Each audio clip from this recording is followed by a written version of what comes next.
에스라 3장 1절로부터 13절까지 말씀입니다. 구약 성경 에스라 3장 1절로부터 13절까지 말씀 제가 봉독합니다. 이스라엘 자손이 각자의 성읍에 살았더니 일곱째 달에 이르러 일제히 예루살렘에 모인지라. 요사닥의 아들 예수아와 그의 형제 제사장들과 스알데의 아들 스룹바벨과 그의 형제들이 다 일어나 이스라엘 하나님의 제단을 만들고 하나님의 사람 모세의 율법에 기록한 대로 번제를 그 위에 드려서 할세.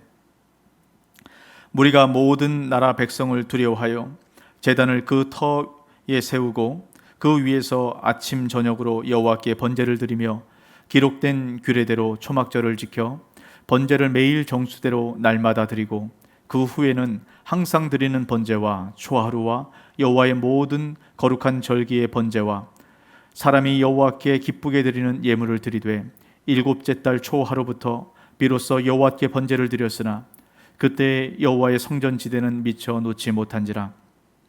이에 석수와 목수에게 돈을 주고 또 시돈 사람과 도로 사람에게 먹을 것과 마실 것과 기름을 주고 바사왕 고레스의 명령대로 백항목을 레바논에서 요빠 해변까지 운행하게 하였더라. 예루살렘에 있는 하나님의 성전에 이른 지 2년 둘째 달에 스알데의 아들 스룹바벨과 요사닥의 아들 예수아와 다른 형제 제사장들과 레위 사람들과 무릇 사로잡혔다가 예루살렘에 돌아온 자들이 공사를 시작하고 20세 이상의 레위 사람들은 세워 여호와의 성전 공사를 감독하게 하며 이에 예수아와 그의 아들들과 그의 형제들과 감미엘과 그의 아들들과 유다 자손과 헤나다 자손과 그의 형제 레위 사람이 일제히 일어나 하나님의 성전 일꾼들을 감독하니라.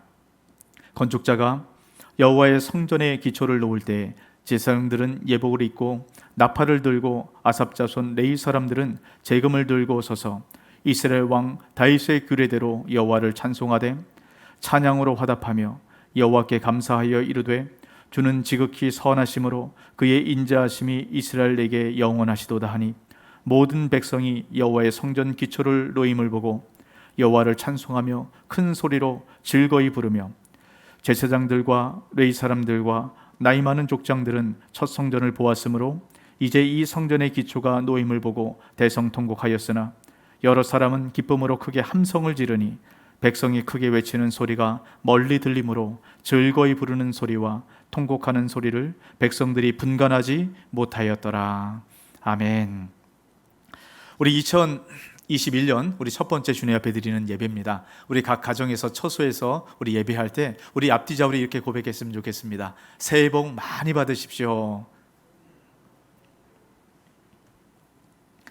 네, 지금은 딱 이런 고백과 이런 선포가 이런 축복이 필요한 그런 때가 아닌가 싶습니다. 우리가 2020년을 돌아보면 참 코로나로 어두운 터널을 통과했던 것 같습니다. 네, 여러분 기억하시길 바랍니다. 우리가 지금 지나고 있는 것은 터널이에요. 동굴이 아닙니다. 터널은 끝이 있어요.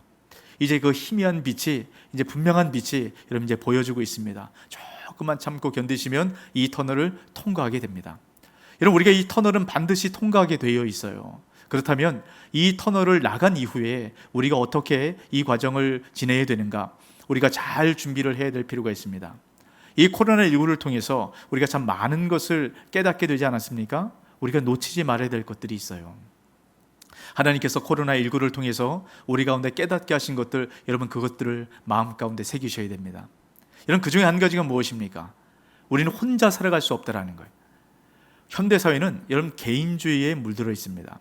그러니까 나 하나면 된다라고 생각을 해요. 근데 이 코로나19를 통해서 분명히 드러난 게 뭡니까? 혼자서는 안 된다는 겁니다. 나 혼자 아무리 잘해봐야 소용이 없고 또 나 하나쯤이야. 여러분 이것이 얼마나 큰 파장을 일으켰는가. 여러분 우리가 지금 분명하게 이것을 보고 있지 않습니까? 제가 송구 영신 예배 때 여러분 그런 말씀을 드렸어요. 우리 사람은 혼자 살아서도 안 되고 혼자 살아갈 수도 없다라고 말씀을 드렸습니다. 이런 혼자 사는 것은 하나님 보시기에 좋지 못합니다. 우리가 함께 살아가는 것, 이것이 하나님 보시기에 좋은 것이라고 말씀을 드렸어요. 여러분 하나님 보시기에 좋은 것, 우리가 이렇게 살아갈 때 하나님 보시기에 좋은 인생 될 줄로 믿습니다. 그래서 우리가 하나님 보시기에 좋은 인생 되는 이 프로젝트를 2021년 우리가 만들어 가려고 합니다. 여러분, 그래서 우리가 네 가지를 여러분 기억하셔야 돼요. 우리가 함께 하나님 보시기에 좋은 인생을 살아가기 위해서는 우리가 네 가지, 그것을 위드로 만들었죠. 이런 첫 번째 W가 어떤 것입니까? 워십. 우리가 함께 주님 앞에 예배하는 것입니다. 예배가 너무 중요하죠. I는 뭡니까? 인티머시. 함께 교제하는 겁니다. 친밀감을 갖는 것이죠. 여러분, T는 트레이닝입니다. 우리가 함께 훈련받는 것이. H는 hospitality. 함께 접대하고 환대하는 것. 여러분, 우리가 이 일들을 만들어 갈 때 주님께서 우리 교회 가운데 하나님 보시기에 좋은 교회로 만들어 가실 줄로 믿습니다. 그래서 우리가 오늘 첫 번째예요. 여러분, 위드 가운데 첫 번째 예배입니다. 여러분, 예배는 어떻게 보면 가장 그 모든 것의 기반이 된다라고 우리가 생각해 볼 수 있습니다. 하나님과의 친밀감을 갖고 또 우리의 이웃과의 친밀감을 가질 때 여러분 하나 되는 그런 은혜가 나타나죠. 우리가 어떻게 예배를 해야 되는가, 우리 말씀을 통해서 함께 나눠볼 텐데요. 오늘 우리가 에스라 말씀을 함께 나누었습니다. 이 에스라 말씀은 이스라엘 백성들이 바벨론의 포로로 끌려가고 다시금 고국으로 돌아오는 이런 그 포로 귀환에 대한 이야기를 담은 내용들이죠. 여러분, 바벨론에 이스라엘 백성들이 포로로 끌려갔습니다. 그럼 3차에 걸쳐서 이제 포로로 끌려가게 되죠. 기원전 605년, 597년, 586년 이 3차에 걸쳐서 바벨론의 포로로 이제 끌려가게 됩니다. 오랜 시간이 지났습니다. 하나님의 때가 찼을 때 하나님께서 페르시아의 고레스 왕을 일으켜서 바벨론을 점령하게 하시고 이스라엘 백성들을 다시금 고국으로 돌아갈 수 있는 은혜를 허락하세요. 여러분, 3차에 걸쳐서 포로로 간 것처럼 3차에 걸쳐서 귀환을 하게 됩니다. 여러분, 이제 기원전 537년 또 457년, 444년 3차에 걸쳐서 돌아오게 되는데, 오늘 우리가 읽었던 말씀은 1차 포로 귀환에 대한 이야기예요. 1차 포로 귀환에는 5만 명이 되는 사람들이 돌아왔다라고 이야기를 합니다. 이런 5만 명, 이런 숫자가 많게 느껴지시죠? 이런 학자들이 그렇게 추정을 합니다. 바벨론의 포로로 끌려갔던 사람들은 아마 당시에 200만 명에서 300만 명 될 것이다 라고 생각을 해요. 그런데 지금 5만 명이 돌아온 거예요. 여러분, 이 5만 명이라는 사람들은 엄선된 사람들입니다. 여러분, 이들이 왜 돌아왔을까요? 이들이 바벨론에 살아갈 때 가진 것이 없고 형편이 어렵기 때문에 이제 예루살렘에 돌아가서 좀 새롭게 시작해야 되겠다, 여러분 이렇게 생각해서 이들이 돌아왔을까요? 여러분, 이 돌아온 사람들 1차 포로 귀환자들의 여러분 숫자를 보면 7,300명이 여러분 종이었습니다. 그리고 이들의 말과 나귀와 약대와 낙타, 이런 그 모든 짐승들의 숫자를 보면 8,136마리를 데리고 왔다라고 얘기를 해요. 여러분, 이것은 바벨론에서 돌아온 사람들이 바벨론에 살 때 굉장히 여유가 있었고 또 안전적인 그런 삶을 살았다라는 것, 우리가 이것을 충분히 가늠해 볼 수 있습니다. 여러분, 예루살렘이 어떤 곳입니까? 50년 동안 버려진 황폐한 땅입니다. 여러분, 그 땅 가운데 뭐가 있겠어요? 근데 이 안정적이고 여유로운 삶을 다 포기하고 여러분 이들이 돌아올 수 있었던 이유가 무엇일까? 딱 한 가지입니다. 성전을 세우기 위해서 돌아왔어요. 여러분, 이스라엘이라는 나라는 성전 중심적으로 살아가는 나라입니다. 성전이라는 것은 하나님의 임재가 있는 곳이에요. 하나님 중심으로, 하나님을 주인으로 모시고 하나님을 왕으로 모시고 살아가는 그 민족들, 바로 이것이 이스라엘 민족입니다. 여러분, 우리도 영적 이스라엘 민족이에요. 다시 말하면 우리는 하나님을 왕으로 주인으로 모시고 이런 살아가는 이런 그런 하나님 나라의 백성들이라는 것입니다. 여러분, 이스라엘 백성들은 분명히 깨달은 것이 있습니다. 바벨론의 포로로 끌려가는 과정에서 또 바벨론의 포로로 사는 이 시간들을 통해서 하나님을 떠난 인생이 이런 얼마나 비참하고 얼마나 고통스럽고 이런 얼마나 그 모든 물질적인 것이 있어도 그 마음이 비통하고 침통한 삶을 살아가는 것인가, 이런 그들이 깨달았습니다. 저는 지난 주간에 이런 우리 성덕중앙교회 안에 우리 사랑하는 지체가 하나님의 부름을 받았습니다. 그래서 이 장례를 집례하면서 참 많은 생각들을 해보게 되었어요. 예수 그리스도를 믿는 사람과 믿지 않는 사람의 삶이 얼마나 극명하게 다른가 다시 한번 생각해 보게 된 시간이었습니다. 여러분, 장례식장이나 특별히 장제장에 가보면 수많은 운구 행렬들이 이런 그 장제장에 가득하죠. 저마다 사람들이 다양합니다. 나이 많은 사람이 있고 또 젊은 사람이 있고 어린 아이들까지 이런 그 장례식장에 와요. 이 땅 가운데 살아가는 모든 사람들은 한 번은 거쳐야 되는 과정입니다. 모든 사람들이 이 죽음이라는 관문을 통과하게 되죠. 근데 운구 행렬들을 가만히 살펴보면 어떤 운구는 굉장히 화려합니다. 아주 좋은 리무진에, 또 리무진도 잘 꾸며져 있습니다.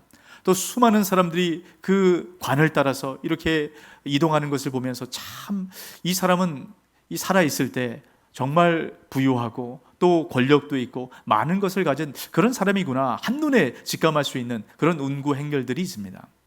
그리고 어떤 행렬들은 아주 초라한 그런 행렬들이 있어요.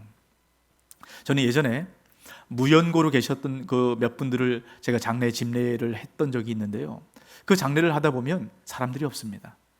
아주 초라해요. 관도 아주 초라하고 사람들도 아주 초라하고 참 씁쓸한 생각이 들게 됩니다. 그런데 어떻습니까? 이 화구에서 나온 이 마지막 그 모습을 보면 이런 한 줌의 흙입니다. 흙. 아주 부유했던 사람이나 아주 비참하게 보였던 그런 삶을 살아가는 사람들이나 이러면 결국 남는 것은 한 줌의 흙입니다. 여러분, 이 땅 가운데 삶을 살아가면서 이 한 줌의 흙이 남으려고 그렇게 힘써서 애써서 그렇게 많은 것을 취하고 가져봐야 여러분 한 줌의 흙, 여러분 이렇게 허탄한 인생이 어디 있겠어요? 여러분, 하지만 예수 그리스도를 믿고 살아가는 여러분 우리는 한 줌의 흙으로 끝나지 않죠. 우리는 영원한 삶, 그 이후에 하나님과 함께 이런 그 기쁨의 삶을 살아가게 됩니다. 여러분, 2021년 우리가 첫 번째 주님 앞에 드리는 예배입니다. 이 첫 시간을 통해서 우리의 끝이 어떤지 여러분 이것을 바라보고 사는 것, 여러분 이것이 바로 지혜입니다. 여러분, 우리는 내 마음대로 내 인생을 살아갈 수 없어요. 그럼 내 인생 내 마음대로 됩니까? 여러분, 죽는 것도 내 마음대로 되지 않는 거예요. 그렇다면 내 마음대로 되지 않는 내 인생을 내가 아무리 이끌어 가봐야 마음대로 되지 않는 것, 이런 무슨 소용이 있습니까?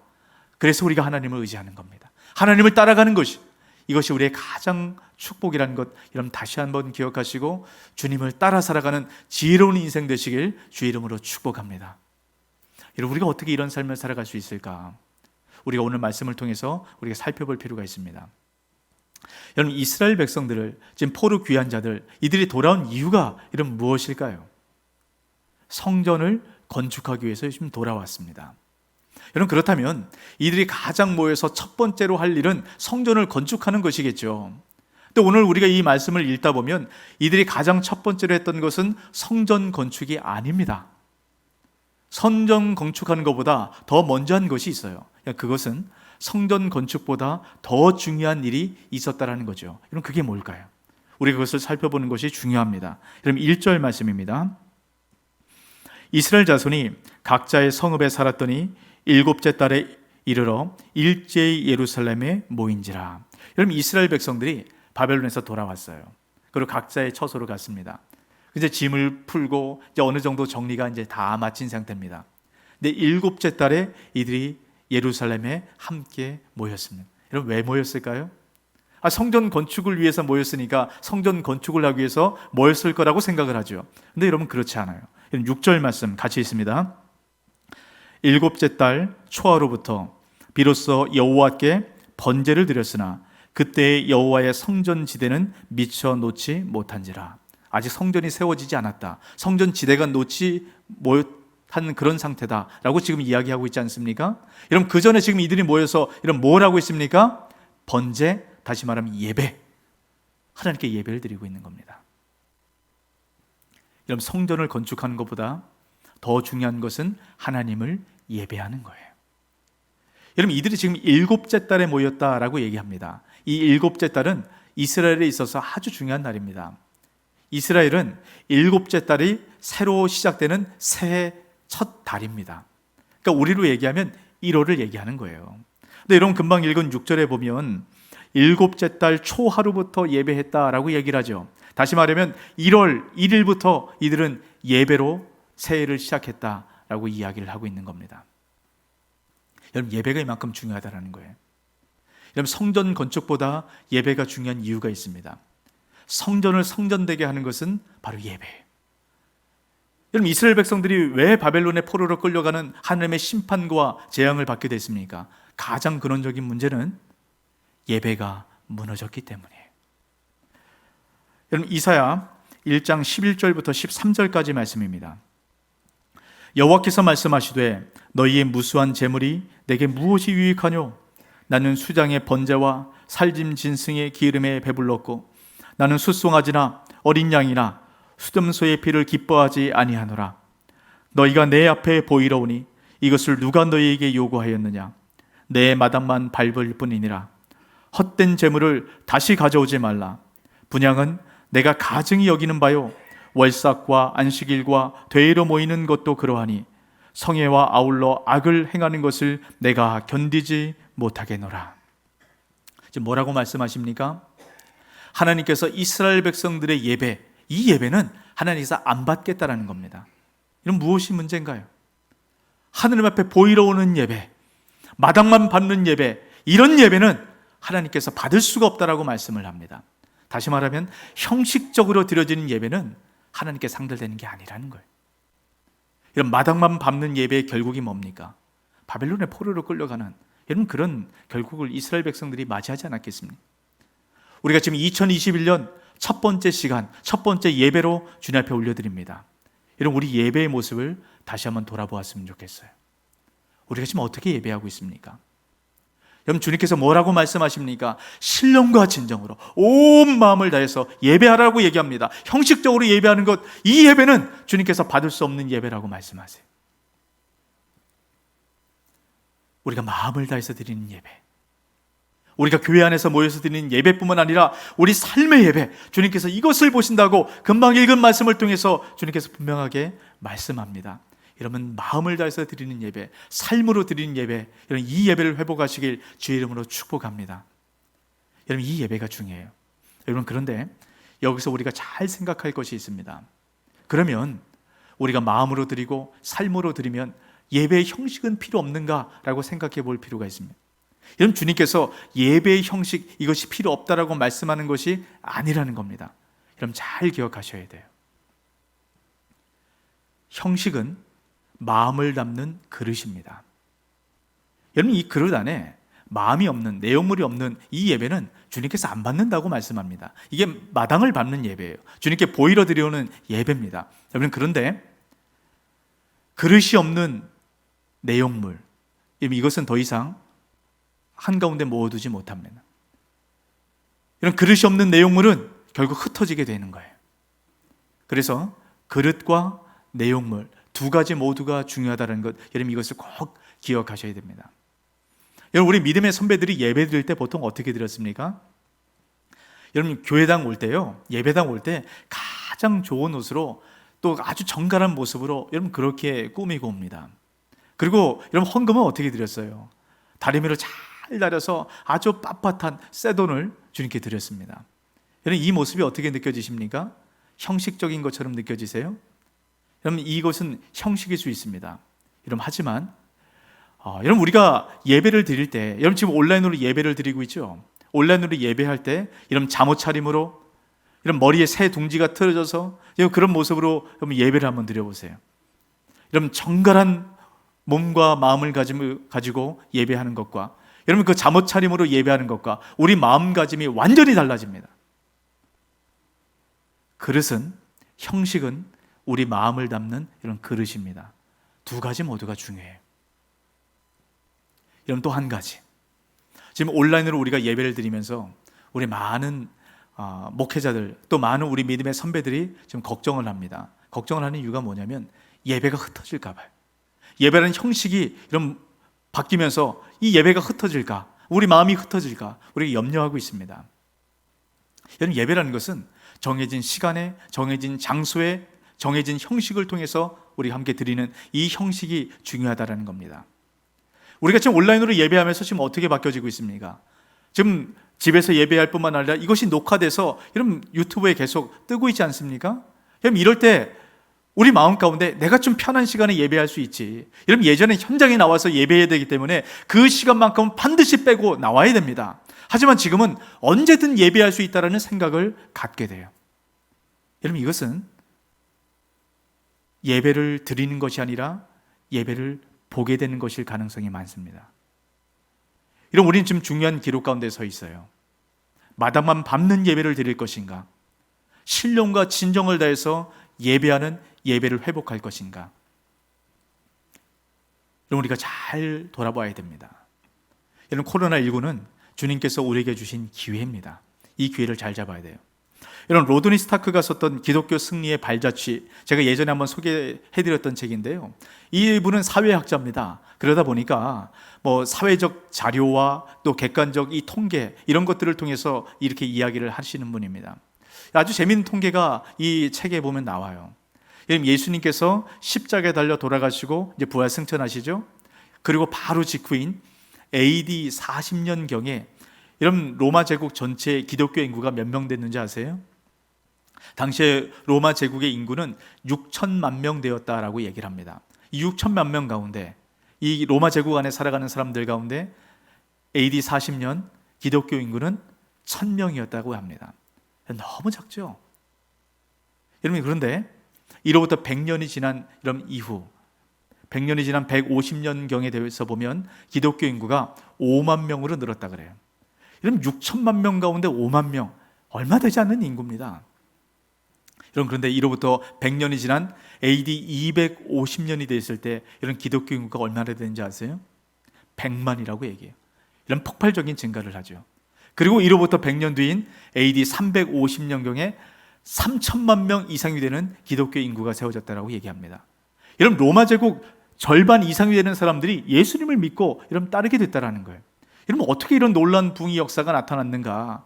여러분, 이 부흥의 기폭제가 되었던 가장 중심에는 전염병이 있었습니다. 로마 제국에 전염병이 생긴 이후로 이런 폭발적인 성장이, 부흥이 일어나게 됐다는 거예요. 여러분, 잘 아시는 것처럼 여러분, 기독교 역사의 암흑기 언제입니까? 중세시대죠. 여러분, 이 중세시대가 이 암흑기였습니다. 근데 이 암흑기였던 중세시대가 종교개혁 시대의 영적인 부흥의 세대로 여러분 넘어가게 되었죠. 여러분, 이 전환점이 무엇인지 아세요? 여러분 잘 아시는 흑사병 이후입니다. 여러분, 이 공포의 전염병들이 이 땅 가운데 덮친 이후에 여러분 나타나는 것이 바로 부흥이라는 겁니다.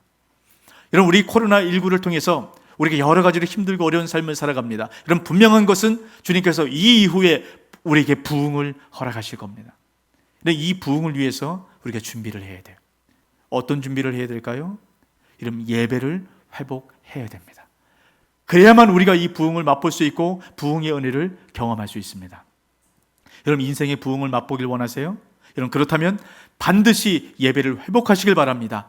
회복된 예배를 통해서 이런 부흥을 맛보아 누리는 저와 여러분 되시고 우리 성덕중앙교회 되시길 주의 이름으로 축복합니다. 아멘.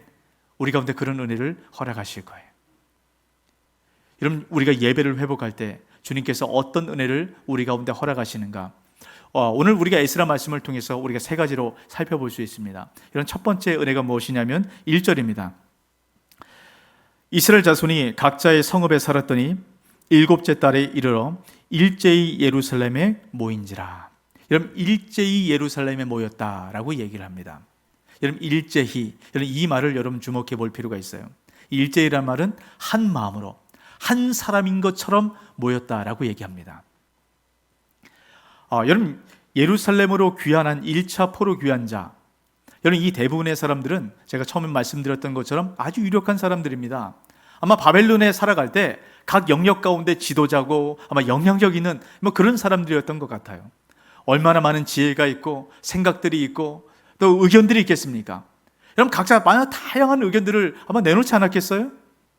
여러분, 그런데 이들이 한 사람인 것처럼 마음과 생각과 뜻이 모였다라고 얘기합니다. 이러면 어떻게 이 일들이 만들어질 수 있을까? 바로 예배를 통해서 그렇게 됐다라는 겁니다. 이러면 예배라는 것은 주님께서 내 인생의 주인 되심을 이런 고백하는 것이 바로 예배입니다. 우리 머리 대신 예수 그리스도께서 원하시는 것이 무엇인가? 우리 생각과 마음과 뜻을 거기에 맞출 때 이런 비로소 하나가 될 수 있는 것이에요. 여러분, 이것이 바로 우리 지금 성덕중앙교회 가운데 가장 필요한 것입니다. 여러분, 우리가 이제 합병해서 한 몸을 이루었어요. 여러분, 이때는 한 생각과 한 마음과 한 뜻이 필요합니다. 여러분, 사람의 힘으로, 사람의 방법으로 안 됩니다. 딱 한 가지, 우리가 예배하기 시작할 때 이 예배를 통해서 우리가 하나로 회복되는 것입니다. 우리가 이 예배를 통해서 우리가 하나됨을 통해 주님께서 우리에게 허락하신 그 놀라운 부흥의 은혜를 맛보아 누리는 우리 성덕중앙교회 되시길 주의 이름으로 축복합니다. 이런 두 번째입니다. 우리가 예배가 회복되었을 때 주님께서 우리에게 허락하신 이런 그 은혜가 무엇일까? 이런 예배가 회복될 때 두려움으로부터 우리가 이길 수 있습니다. 이런 3절 말씀, 우리가 모든 나라 백성을 두려워하여 제단을 그 터에 세우고 그 위에서 아침 저녁으로 여호와께 번제를 드리며, 이런 무리가 모였습니다. 성전을 짓기 위해 모였어요. 그때 무리 가운데 어떤 마음이 들었다라고 얘기합니까? 두려운 마음이 들었대요. 이런 주변의 여러 나라들이 이스라엘 백성들이 돌아오는 것을 보고 눈여겨보고 있습니다. 이들이 도대체 무엇을 하나? 그들을 주목하고 있어요. 지금 예루살렘이 비워진 지 50년입니다. 이런 50년이면 여러 세대가 벌써 지나간 거예요. 50년 동안 이미 그 땅에 살고 있었던, 특별히 사마리아 사람들이 그 땅의 주도권을 갖고 있었습니다. 근데 50년이 지나서 그들이 다시 주도권을 빼앗아 가려고 하는 겁니다. 이들이 기득권을 놓치고 싶었을까요? 어떤 방법을 동원해서도 놓치고 싶지 않았을 겁니다. 그래서 이들을 통해서 결국 16년 동안 이런 성전 건축이 미뤄지게 되었습니다. 여러분, 이 말씀을 통해서 우리가 생각해 볼 것이 있습니다. 이런 우리는 하나님께서 보시기에 좋게 만들어진 이 세상을, 하나님 형상으로 지음받은 우리가 이 세상을 다스릴 수 있는 이런 그런 권세를 부여받은 바로 그런 존재가 하나님 형상인 바로 우리입니다. 이런, 근데 어떻습니까? 첫사람 아담이 범죄함을 통해서 이 세상을 다스릴 권세를 이런 빼앗겼어요. 그래서 사단이 이 세상을 다스립니다. 그래서 이 세상을 다스릴 사람들이 이 세상의 다스림을 받는 이런 그런 삶을, 그런 고통스러운 삶을 이런 살게 된 것입니다. 이런 그것을 하나님께서 예수 그리스도를 보내심을 통해서 빼앗겼던 권세를 다시금 되찾게 하셨습니다. 다시 말하면 저와 여러분이, 예수 그리스도를 믿는 저와 여러분이 이 세상을 다스릴 수 있는 권세를 가진 자들이라는 거예요. 근데 사단은 끝까지 이 권세를 놓지 않으려고 합니다. 우리를 위협해요. 우리를 두렵게 만듭니다. 그러면서 우리를 여전히 다스리려고 해요. 여러분, 우리가 살아가는 이 세상이 어떤가요? 여러분, 사업을 하시거나 장사를 하시는 분들 말씀을 드려보면 하나님 말씀대로 그리스도인으로 장사를 하고 사업을 하는 것은 거의 불가능할 정도다라고 얘기를 합니다. 우리가 이 세상에 그리스도인으로 살아가는 것, 이 말씀대로 살아가기 위해서 여러분 힘쓰고 애쓰면 이 세상에 있는 사람들이 뭐라고 얘기합니까? 편협하다라고 얘기해요. 고리타분하다라고 얘기합니다. 우리를 골동품 취급을 해요. 그러면서 우리를 세상과 교회로 분리시키기 시작합니다. 세상에서는 세상 사람들처럼 살아가야 이 세상에서 살아남을 수 있다라고 이런 그렇게 생각을 하도록 만들어요. 그래서 우리 그리스도인들을 교회 안으로 몰아넣습니다. 교회 안에서만 그리스도인으로 살아갈 수 있도록 이런 그렇게 지금 만들고 있는 거예요. 이런 우리가 이것을 회복해야 됩니다. 하나님께서 우리에게 말씀하신 이 세상을 다스리는 그 권세를 갖고 여러분 이 세상 가운데 하나님의 통치를 회복해야 돼요. 어떻게 가능할까요? 예배할 때 사단이 우리 가운데 우는 사자처럼 덤비는 이 두려움으로부터 이겨나갈 수 있고 분별할 수 있게 되는 것입니다. 여러분, 사단은 끊임없이 우리 교회 안에, 기독교 안에 가장 중요한 것을 왜곡시키고 바꿉니다. 여러분, 사단이 바꾼 걸 가만히 한번 보세요. 여러분, 이 마지막 때를 바라보고 살아가는 것, 여러분 이것이 얼마나 중요합니까? 여러분, 이것을 종말론의, 잘못된 종말론자들의 그 모습을 통해서 여러분 이것을 왜곡시켜 놨습니다. 그래서 요한계시록이나 종말을 얘기하면 여러분 이단인 것처럼 여러분 그렇게 생각하도록 만들어요. 이런 마지막 때를 바라보고 살아가는 것, 이런 이것은 우리에게 지혜입니다. 너무너무 중요한 것이. 이런 또 사단이 바꾸는 것이 뭡니까? 우리가 어떻게 살아가야 되는가? 이런 그 기준이 이 말씀 안에 있지 않습니까? 근데 이 말씀을 더 이상 우리가 연구하고 이 말씀을 배울 수 없도록 여러분 그렇게 사단이 만들어 놨어요. 여러분 신천지를 통해서 그렇게 해놓은 것 아닙니까? 너무 중요한 이 말씀을 여러분 우리가 멀리하도록 여러분 그렇게 바꿔놓았어요. 여러분 지금 코로나19를 통해서 이 교회 가운데 지금 위협하고 있는 것이 무엇입니까? 예배예요, 예배. 이런 코로나19를 통해서 교회 가운데 지금 예배를 빼앗아 가려고 합니다. 이런 우리가 시민의식을 가지고 여러분 방역수칙을 잘 지키는 것 너무너무 중요합니다. 반드시 그렇게 하셔야 돼요. 여러분, 하지만 그럼에도 불구하고 우리가 예배하는 것 절대로 포기해서는 안 됩니다. 여러분, 현장에 나와서 예배하는 것 그 이상으로 여러분 온라인 예배를 드릴 때 전심을 다해서 여러분 예배를 해야 됩니다. 그리고 준비를 하다가 우리가 현장에서 예배할 수 있게 되면 여러분 바로 와서 우리 예배를 회복해야 됩니다. 절대로 우리가 사단의 이 괴계에, 이 두려움에 여러분 눌려서는 안 돼요. 여러분, 사단이 이 코로나19 바이러스의 이 두려움을 통해서 우리가 예배 자리 가운데 나올 수 있음에도 불구하고 나오지 못하도록 여러분 계속적으로 우리를 공격하고 우리를 두렵게 할 것입니다. 여러분, 이것을 끊어내셔야 돼요. 예배를 회복하셔야 됩니다. 예배를 회복할 때 주님께서 우리 가운데 허락하신 그 놀라운 부흥의 은혜를 우리가 맛보아 누릴 수 있다라고 여러분 주님께서 우리에게 말씀하시는 것입니다. 그럼 마지막 세 번째입니다. 예배를 회복할 때 우리가 무엇을 회복할 수 있는가? 우리 인생의 기쁨과 감격을 회복할 수 있어요. 이런 우리가 작년에 코로나19를 통해서 우리 많은 기쁨과 감격이 여러분 빼앗아 가지 않았습니까? 많이 무뎌졌어요. 여러분, 이것을 회복할 수 있는 방법 예배입니다. 예배. 이런 12절에서 13절 말씀 같이 보겠습니다. 제사장들과 레위 사람들과 나이 많은 족장들은 첫 성전을 보았으므로 이제 이 성전의 기초가 놓임을 보고 대성통곡하였으나 여러 사람은 기쁨으로 크게 함성을 지르니 백성이 크게 외치는 소리가 멀리 들리므로 즐거이 부르는 소리와 통곡하는 소리를 백성들이 분간하지 못하였더라. 여러분, 지금 두 부류의 사람들이 나오죠. 첫 성전을 보았던 사람들, 이 분들은 대성통곡을 하고 있다라고 얘기합니다. 아마 두 가지 마음일 거예요. 첫 성전이 얼마나 화려하고 웅장합니까?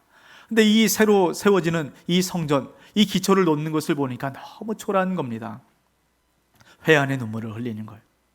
그런데 그 무너진 성전 위에 다시금 성들이 세워지는 그 감격, 그것을 바라보며 감격의 눈물 또한 흘리는 겁니다.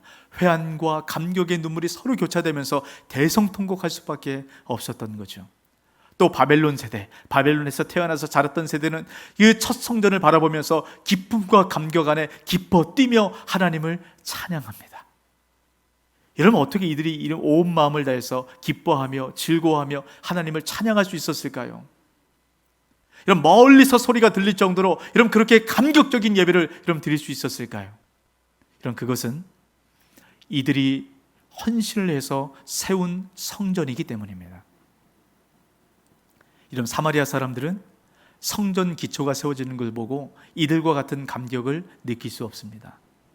내 성전이 아니니까요. 이런 포로 귀한 자들에게는 내 성전이에요. 이런 똑같은 것이라도 나의 것과 남의 것은 느낌이 완전히 다릅니다. 여러분, 예배의 기쁨과 감격을 누리길 원하십니까? 여러분, 그렇다면 주님 앞에 어떻게 얼마나 헌신했냐에 따라서 우리가 달라지는 겁니다. 여러분, 주님께서 저와 여러분을 바라보시고 이런 어떤 생각과 어떤 마음을 이런 갖고 계실까요? 이런 분명한 것이 있습니다. 주님께서 저와 여러분을 바라보시면서 너무 기쁨과 너무 감격 가운데 우리를 보실 거예요. 여러분, 왜 그런 줄 아세요? 우리가 하나님 것이기 때문에 그래요. 이사야 43장 1절 말씀입니다. 이 말씀 같이 있습니다. 야곱아, 너를 창조하신 여호와께서 지금 말씀하시느니라. 이스라엘아, 너를 지으신 이가 말씀하시느니라. 너는 두려워하지 말라. 내가 너를 구속하였고 내가 너를 지명하여 불렀나니 너는 내 것이라. 여러분, 하나님께서 저와 여러분을 만드셨대. 여러분, 지금 어떤 상황 가운데 계세요? 모든 것이 다 풀려지고 아무것도 가진 것 없는 그런 상황 가운데 계십니까? 여러분, 하나님께서 우리를 만드셨대. 그리고 내 것이라고 말씀하십니다. 내 것인 것 하나님께서 책임지시지 않겠습니까? 여러분, 내 것인 우리를 바라볼 때 하나님께서 기쁨과 감격과 은혜 가운데 바라보실 거예요. 여러분, 왜 그런 줄 아세요? 우리는 하나님의 하나밖에 없는 그 독생자 예수 그리스도를 지불하고 산 바로 그런 존재이기 때문입니다. 여러분, 하나님께서 우리를 바라보시면서 그 많은 대가를 지불하시면서 우리를 구원하셨기 때문에 이런 우리를 바라보시면서 감격하고 기뻐하고 감탄하지 않을 수가 없는 겁니다. 우리를 책임지지 않을 수가 없는 거예요. 여러분에게 하나님은 어떤 하나님이십니까? 여러분에게 이 교회는 어떤 교회입니까?